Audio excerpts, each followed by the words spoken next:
Sumainyo ang Panginoon. At sumayin.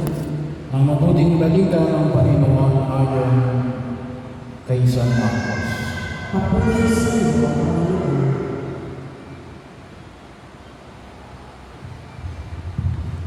Noong panahon yung nagsalita si Pedro kay Jesus, tingnan po ninyo, iniwan namin ang lahat at kami sumunod sa iyo. Sinabi ni Jesus, tandaan ninyo ito, ang sino mag-iwan ng bahay o mga kapatid, ina, ama, mga anak, mga lupa dahil sa akin, na sa mabuting balita ito lang ng makasanggang na payo sa buhay na ito, mga bahay, mga kapatid, mga ina, mga anak, at mga lupa.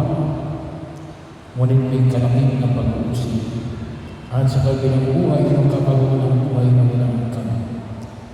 Ngunit maraming mauna na magiging huli at maraming nahuli na maging una. Ang mabuting balita